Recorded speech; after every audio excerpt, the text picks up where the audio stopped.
Dan and Doy, I'm sad about this. Sad, but I'm also excited about the guy. Someone I love watching play. Dan and Doy, 40 million euros plus some add-ons to join Hudson-Odoi, Chris Wood and Morgan Gibbs-White out at the City ground. Forest all of a sudden go from a team, Prem prediction videos coming out in a few weeks' time. It went from them being, for me, like a midfield, mid-table, bottom half team, balancing Europe to like, shit, they could be back again this season. They could. Dan and Doy is a great pickup. What do you think is the better business, Dan and Doy or keeping MGW? Because I know you love that guy. Yeah, Morgan Gibbs-White's so different gravy. Morgan Gibbs-White was linked to City. Yeah. I think I've seen this as well somewhere. Someone's like, I think we're underrating how much of a big deal this is because Pep was after him in the mid to back end of last season. It was Verts links, it was Morgan Gibbs-White links. It was literally Verts or Morgan Gibbs-White, yeah. They didn't get either, but look, that's a big, obvious, sign in your back pocket as your pedigree of player. And then Spurs going illegally to try and get him shows that, fuck, this guy, he's wanted. And Mr. Marinakis, whatever you want to say about that, but he's... The interrogation. He's pulled a masterclass out of this. I don't know how he's done it. How is he... Oh... I'd love to know, like, an in-depth, like, someone talking about it on, like, YouTube or something. How was it illegal? Like, how the fuck does that... How does that work? A release clause, you don't have to contact jack squat. You just go to the player because you've hit the... So I don't know what they did to do that. I don't know. I would love to, watch a video on that, how that all works. It reminds me of, that's fascinating, man. The Suarez stuff back in the day where he had a certain... Like, Arsenal put in a certain fee for him, which meant Liverpool had to re-sign a contract, something like that. Yeah. It might be something in those sort of realms where, like, they hit a certain threshold but not another threshold. I'd love someone to come out and talk about it. Just how it all works. But Marinakis was obviously ready for it. Like, he wasn't oblivious to it, which makes sense. He's cheating on his misso. Marinakis hired a private investigator and he's blackmailed him. that interview is like some of the worst shit I've seen.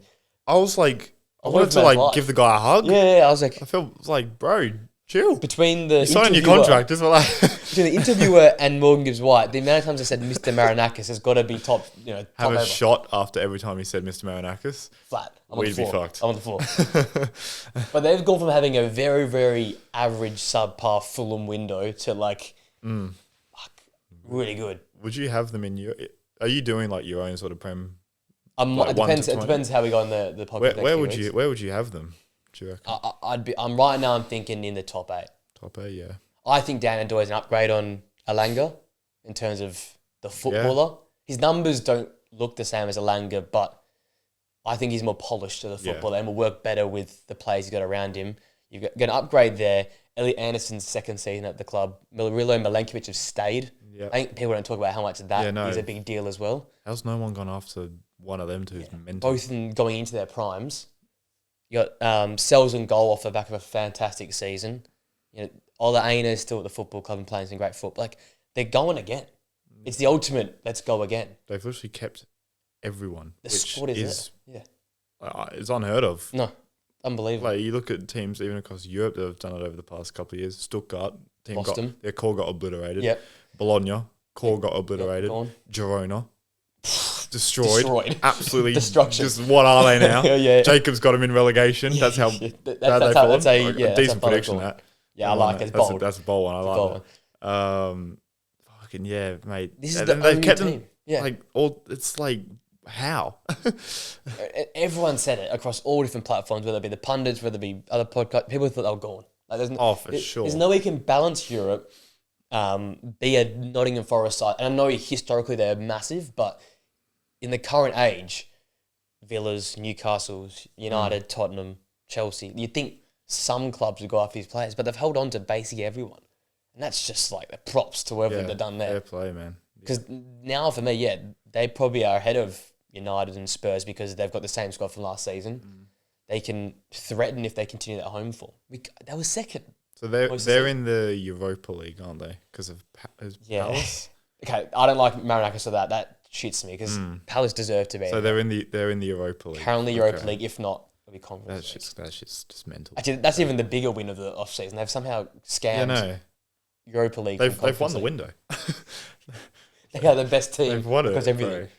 But yeah, it's going to be a massive year for them now. From a Premier League point of view, it's good. It's like this is the best result possible. They keep all their players. They're going to be competitive next year, you'd think. Going to Nottingham Forest is going to be another tough trip. Yeah. Another tough trip. It's never easy. Even when they were near the bottom, it was like, well, Forest away. Yeah. You never know because they got that history. Now it's like, fuck. It's going to be one of those where, you look at the fixture and you're like... Look at the fixture, you go, if we play a big Champions League game, we got them on the weekend. Yeah. Fucking good luck trying to score. Exactly. Because, man, and they're a pain in the ass to play against. And it's in their bad days can still be tough to play against. So if they get a roll on again like they did last season, you can't... Yeah. You'd nick a point. It's one of those where we'll nick a point there. Yeah. And players like Dan and Dory and Hudson and Dory that, scary, man. They just turn up these moments. It's just like you can never be switched off for this side. Dan and Dory could be like... He could be a serious player in the league. We haven't seen him... Bologna's a big team, but this is I think this is a step. Yeah. Surrounded by great players. Morgan gives White, Dan and Doy, Chris Wood. It's going to be he could be scary. He could be proper. Yeah. Yeah, he could be. 40 mil, not that expensive either. Like it's just... How he's not particularly old, is he? I think he's in his 20s, mid-20s. Got to be mid-20s. Yeah. Hell of a player. Showed it at the Euros spark. Yeah. I'm waiting to see him put together 4 or 5 months. Yeah. And if he does it at Forest... It feels like Forest could be the club. Yeah. Sure. If they turn Delanga into a consistent player, they're going to turn down into 100% a consistent player. Nuno's cooking.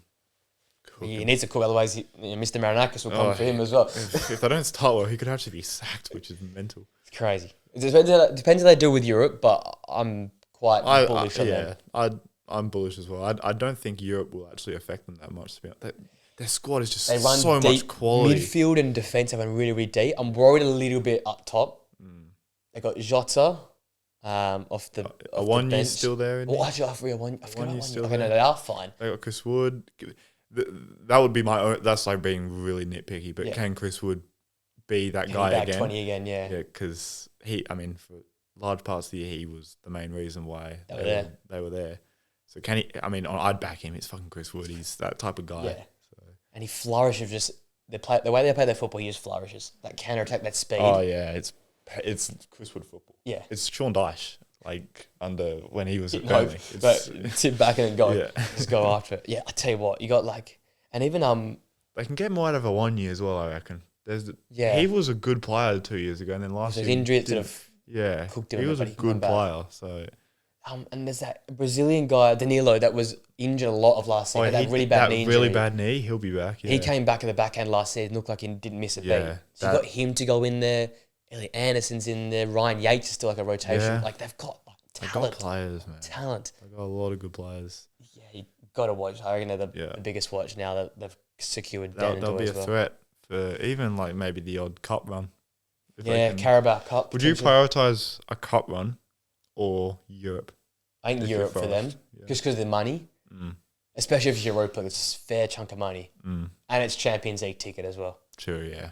Could you imagine that place on a Tuesday night? It would be buzzing. Be mental. It would feel like football's back. Yeah, it buzzes. Game is not gone. Game's returned, right? An original, European champion returns to the top. Forest in the Champions League.